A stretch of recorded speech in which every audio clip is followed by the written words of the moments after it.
Hello, this is Anna Amelia from Northeast Animal Rights. Today we are delighted to have along Dan Sheppard, also known as the Grumpy Vegan Grandad. He's an actor and an animal rights activist, and we're absolutely delighted to have him here today as another one of our Saturday Spotlight interviews. So welcome, Danny, and thank you for doing this. Yeah, it's my pleasure. I'm always happy to speak out about animal rights. It's a great pleasure, and it's great just to speak to other like-minded people. So yeah, it's great to be here. Thank you for inviting me. Brilliant. You're very, very welcome.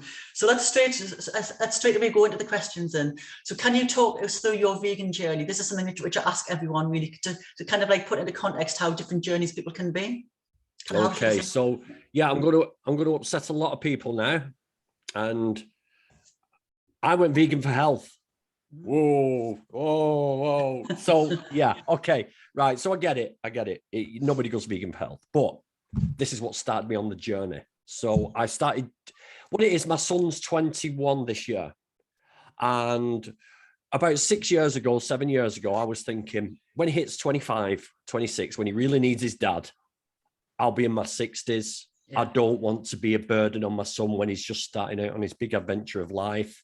So I started looking at ways to sort of be more healthy, be more mindful of my own health. So I started juicing vegetables and fruits, started making up recipes, started feeling the benefits of this, my health, my energy levels. So then I was looking at plant-based recipes. I was putting in vegan. And when I was putting in vegan recipes, I was getting vegan videos. I was getting exposed to forks over knives, what the health. Yeah. All this sort of, this plant-based journey that I went on led me down to the vegan route. And eventually I read a book by John Joseph, who's a punk in America. He's nearly in his 60s now. He was in a band called the Cro-Mags. He wrote a book called Meat is for Pussies, which is all about the government and how pharmaceutical companies are responsible for how we're all treated and diet. And that's what made me take the plunge and go completely plant-based. I think I was pescatarian at one point. And then one weekend I decided to try it for a week. And that's been the last 5 years of my life, 6 years in September. So yeah, I would say that 6 years ago, I became vegan for the animals. I became an animal rights activist almost immediately.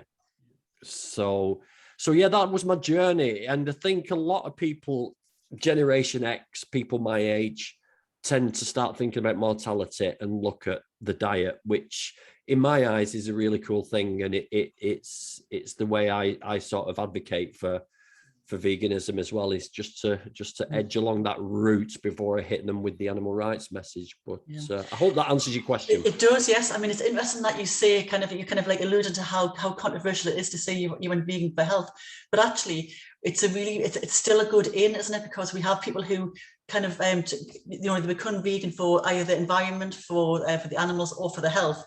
They stay vegan for the animals. We have a couple of members in our group who they say they went vegan, but actually they went plant-based, which is what kind of like what you're describing. But when they kind of like find out what goes on, they stay vegan for the animals. And you're also talking about you became an activist straight away, and that again is part of being vegan. Is kind of you have a moral right, what's the word, obligation to speak out for the animals, and that is part of the whole vegan lifestyle.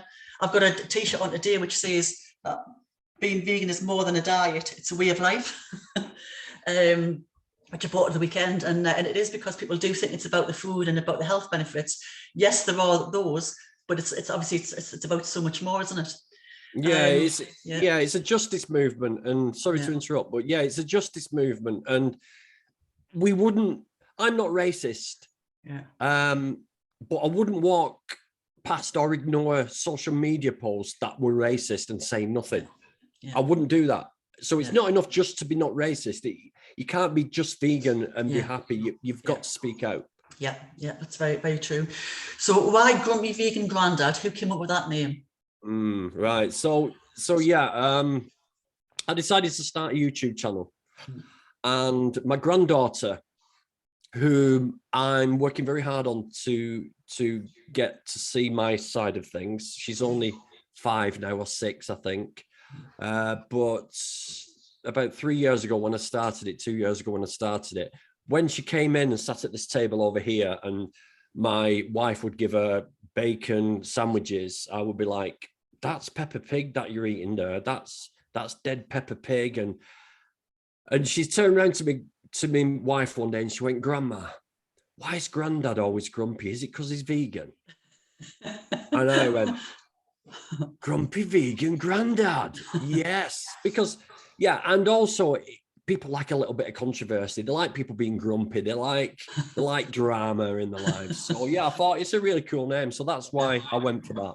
Yeah, I think as well, the fact that your granddaughter give you the name as well, it's kind of, it is much more personal, isn't it? But it does make you stick out as well.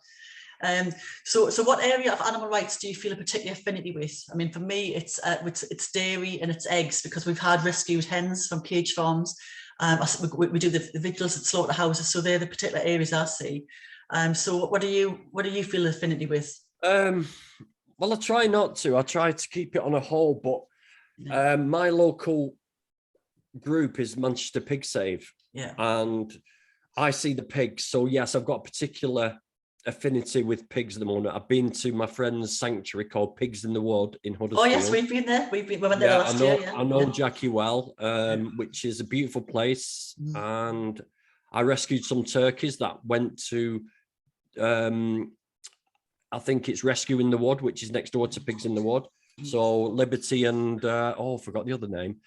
It'll come to me later. But I rescued 2 turkeys from my farm, me and a little group that I'm in, and they're living healthy, happy lives now. So which is really cool.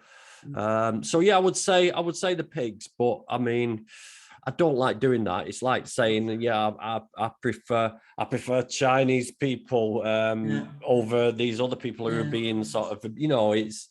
But yeah, I think I've got a special affinity with pigs. But I think probably what I kind of mean is it's sort of maybe it's an area you've got more expertise in, and more sort of history with. You know, obviously I have a history because of the chickens which I rescued. Some people will come into it because they're very they get very upset and angry about vivisection. So you know, so they have a particular. Oh, I see what you mean. Yeah, I think I've misconstrued what you meant. Yeah. No. Yeah. So there's but yeah, I'm all over. I've been down to Huntingdon to the MBR Beagles. I try to get to as many places as I can. But yeah, I understand that you do become. Yeah, I am an expert in what happens to the pigs. Yes, I know how gas chambers work. But it's local to me, so it's obviously I can spend more time there and build up more knowledge. But yeah, it's all a learning curve for everybody, and I think everybody should just learn as much as they can about everything, because of course in advocacy you get asked all sorts of questions, and if you don't have the answer, you just sound as though you don't know what you're talking about, and it doesn't help. So how would you describe your activism style apart from grumpy? Right, so I'm not. My activism style is, I think my age helps, right? Because I'm 54 and I've lived my life. I've seen a lot. I've met a lot of different people. I know all the stereotypical people, and I'm straight talking and honest, and that's the only way to be. Straight talking and honest. You can weave around a little bit, like we said before, about, you know, I'm pragmatic and honest, and I say it as it is, because I respect people who give me honesty. You know, if I'm talking to somebody and they turn around to me and say, look, I don't give a shit about, oh, I'm allowed to swear. That's fine, it's all right. Okay, so when people turn around to me and say, I don't give a shit about animals, I'm going to carry on eating meat, you know, I've got more respect for that person than I have for the person who says, oh, well, what about your crop deaths? Oh, what about this? What about that? Than those kind of people who come up with absolute garbage excuses to carry on doing what they're doing. So, yeah, honesty and pragmatism is really key, I think, in my activism. And, yeah, reading the room, understanding people, being friendly with people,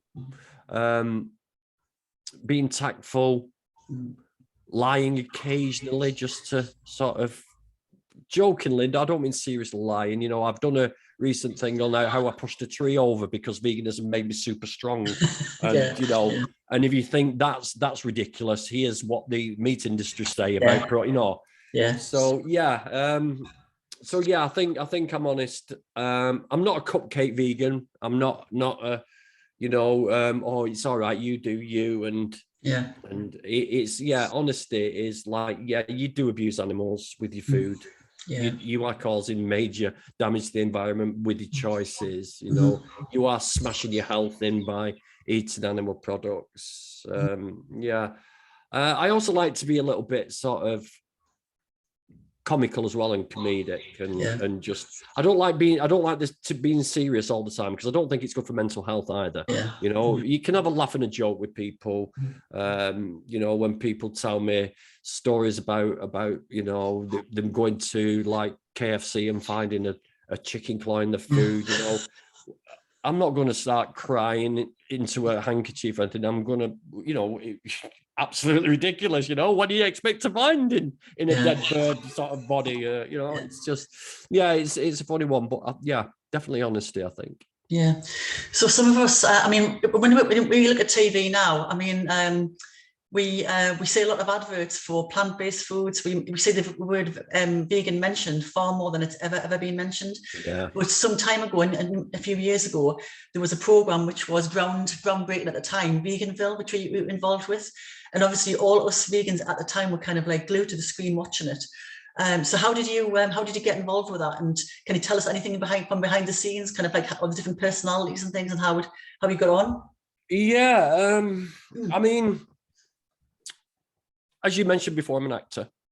So I'm on certain forums that advertise work to do with television, you know.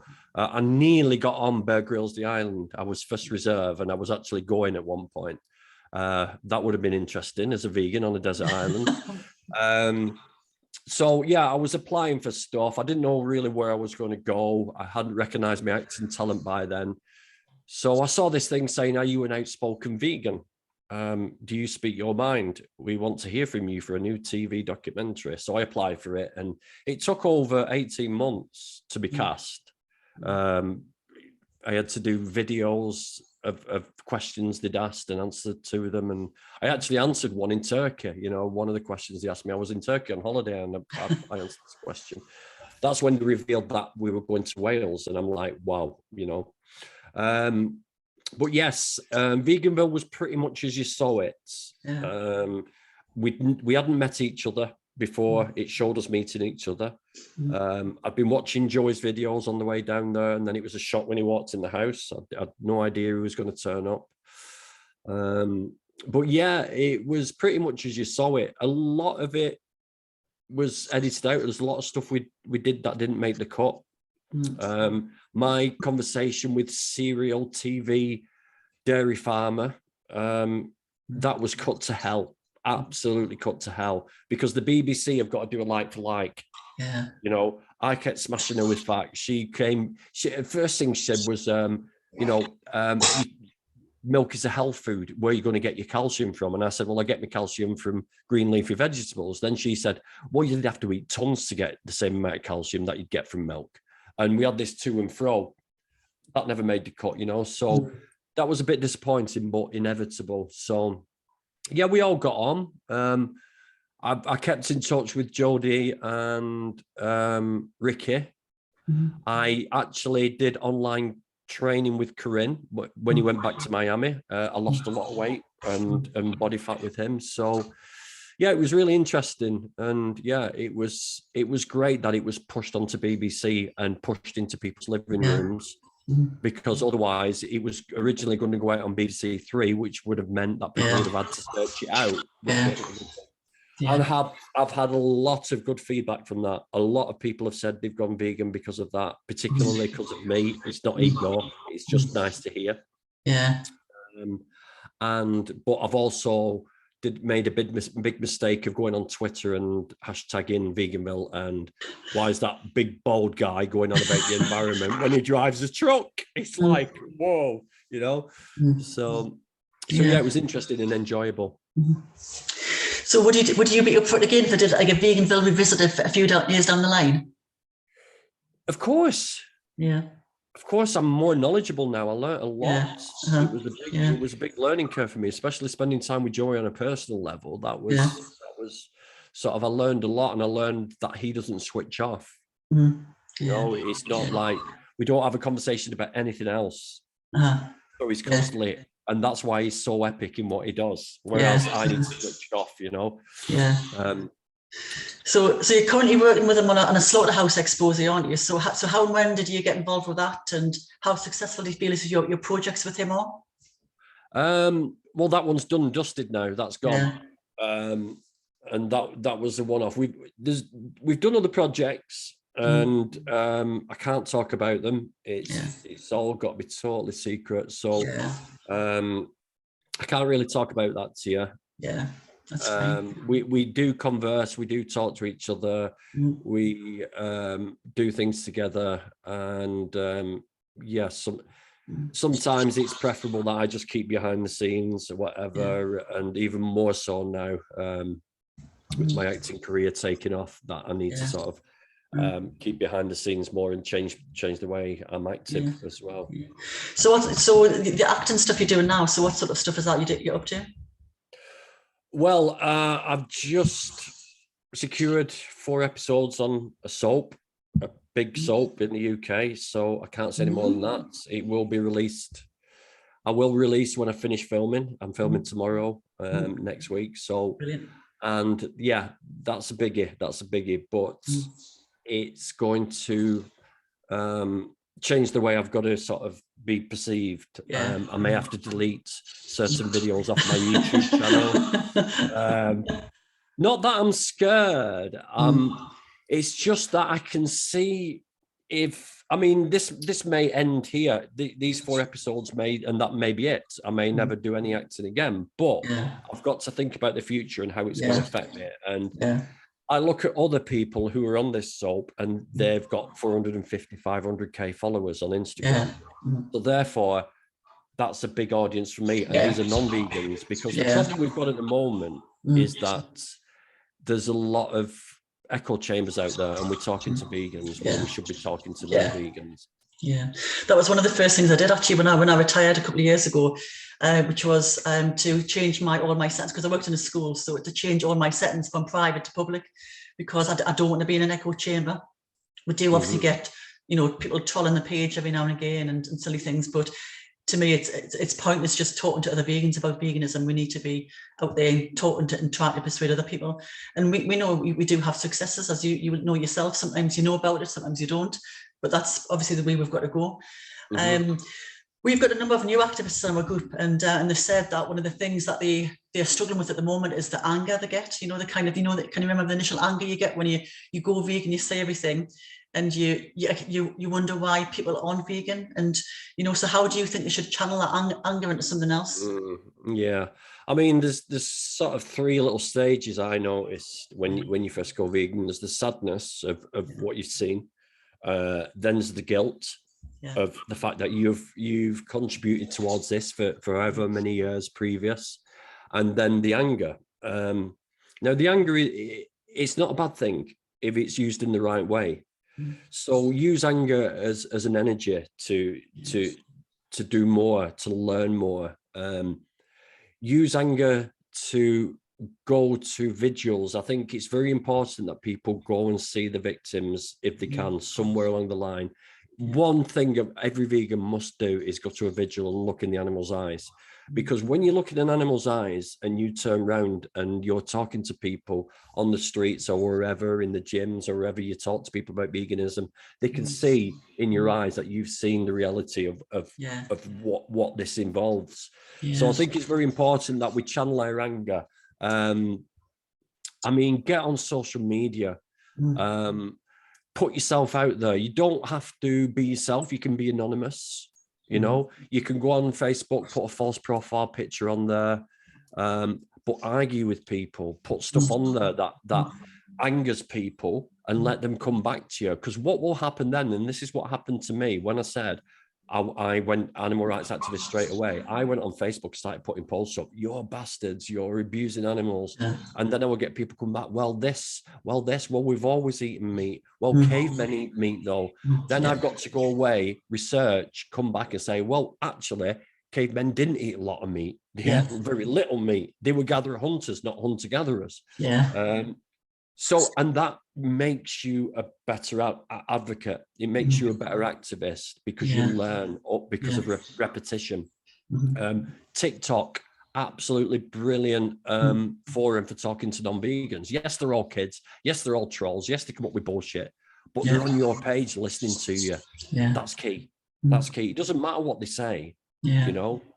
So use your anger to wind people up. Yeah.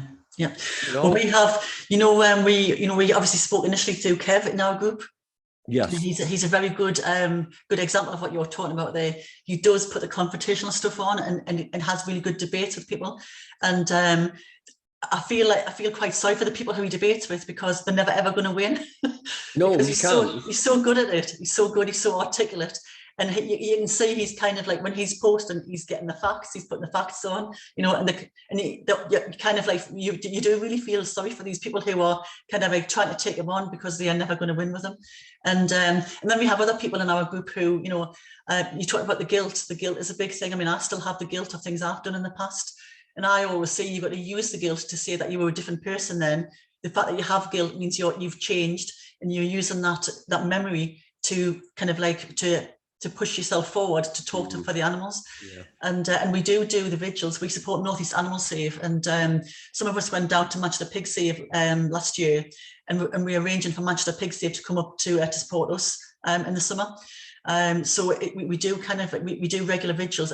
We do them every month in Cramlington, and we do sort of like look at the animals, and it's always emotional, distressing, and very, very sad. But I do feel personally it makes me a stronger advocate, just because of what you said. You can talk to people on the street and say this humane slaughter is just absolute crap. It doesn't exist. The animals are terrified. They know what is happening. They can smell it. They can hear it.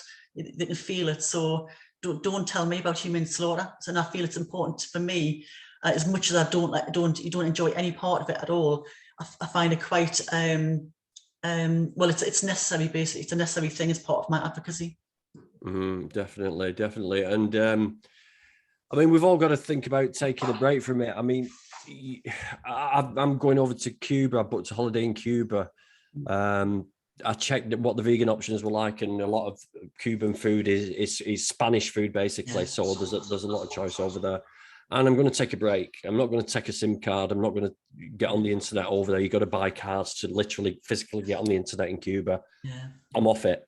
And I think everybody should take a little bit of time out as well, because the big, tough Oldham guy you see in front of you can only take so much. And, when you've been called like all sorts, you've been compared to Freddy Krueger, you've been called old, you've been called like sunken eyes, you get trolled about your appearance, even though I'm not wasting away. It does get to you.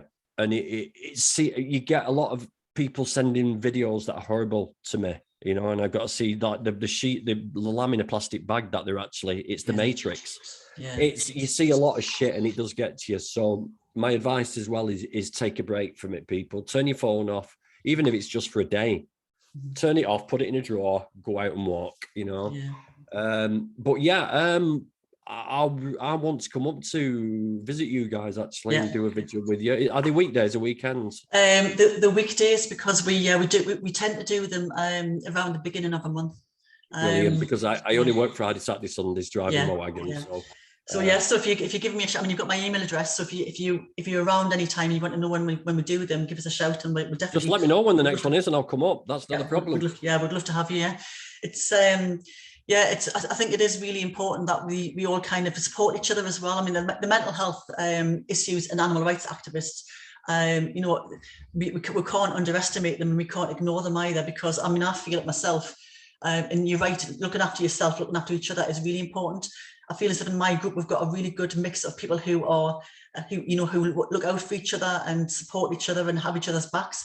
And that's really like a massive thing when we are doing things like vigils or protests or even doing the outreach, because you never know when you're doing outreach, you know, what looks like a, you know, quite a laid back sort of outreach, and then somebody comes up, and when we, you know, we'll have dairy farmers coming up and shouting the odds, and we are trying to talk to them and say, look, we understand where you're coming from. We, you know, we are kind of against your lifestyle, but we need to talk about how you can change your lifestyle. And it does drain you. Which is why when you talk about pigs in the wood earlier on, we do that. We every single year now we have a trip to a sanctuary, a vegan sanctuary, obviously. So we go to vegan places to kind of like chill, just bond, relax, and appreciate the animals who we are, you know, who we are fighting for. You see, that's the thing as well, is I mean, linking this to the anger thing is you've got to understand that when you expose this truth to people, you're basically telling them that they've been adopted and everything about their life has been a lie. Yeah. So you're telling a person, you're telling them that the doctors have lied to them, the government has lied to them, every single TV advert is lying to them. You know, you've poisoned your children, your parents poisoned you, they set you up to fail, they set you up on a 60-70% chance of getting cancer, heart disease, stroke, Alzheimer's, you know. So it's a hard thing for people to accept, and you've got to accept that people are going to kick back. And this is why it's always important to just have nice, short, refined answers, you know. And anybody out there who's fearful of talking to people, is just remember, all you've got to do is bring it back to the animals. If they start talking about health and saying, well, I've heard that we can't get enough calcium on dairy, all you've got to say is, well, look, I'm not in it for the health, I'm in it for the animals. And I can guarantee that these calves don't live because they're male and they don't produce milk. I can guarantee you that. Whether we get enough calcium from spinach, I do not know. But this is fact, you know. So I think in keeping that mindset is always a good thing. Yeah. So we've covered absolutely loads of things there. So we're talking about what's next for you. You're talking about this big soap. So what else have you got up your sleeve at the moment? Is that the next big thing you've got? Yeah, I mean, I have got a little team that we do investigations. So we are looking for something big to go and look into. We want to find one of these mega farms. So if there's any up there that you know, let me know. We do want to do a little bit of that. I'm going to see where this little break of mine takes me. You never know. So hopefully, I might be advocating in a different way, using, let's say, I don't like saying fame, you know what I mean? But there's a little bit of fame involved when there's millions of people watching on TV. So yeah, I'm hoping that'll give me a nice big audience of non-vegans to advocate to. I've done a bit of outreach on set, and it's worked to a point. So you know what I mean? There's and I'm going to try and help up more people. I mean, at Manchester Pig Save, we held an event where we had a fun run. I've just Yeah, you saw that. So we're actually bringing people in, and we're trying to make events that bring non-vegans in.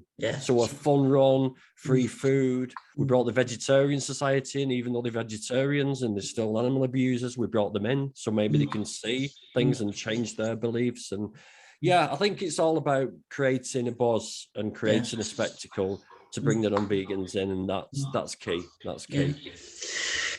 So you're not really that grumpy vegan grandad after all, are you? Maybe a little bit happy vegan grandad. Well, you want to see me when a cattle truck goes past when I'm driving my wagon on the motorway. I'm pretty grumpy then. Yeah, we're all the same. It's been absolutely brilliant talking to you today. So thank you very much. I really, really do appreciate you giving up your time. And hopefully we'll stay in touch, and we'll see you up here very soon as well. Yeah, definitely. I'd love to come up and make a video. And now I know it's during the week because Monday to Thursday I'm free. So I've got no excuses now. So you can hold me to that. And brilliant. It's been a pleasure, and I hope I've helped a few people just get it into perspective of what they can and can't do. Everybody can do something. Sticking a sticker on a lamppost. It's activism. You've done your bit. I'm happy with that. So this is Anna Malia from Northeast Animal Rights signing off now and saying thank you very much to Dan Sheppard, also known as Grumpy Vegan Grandad, and we'll see you all very soon. So bye for now. Peace.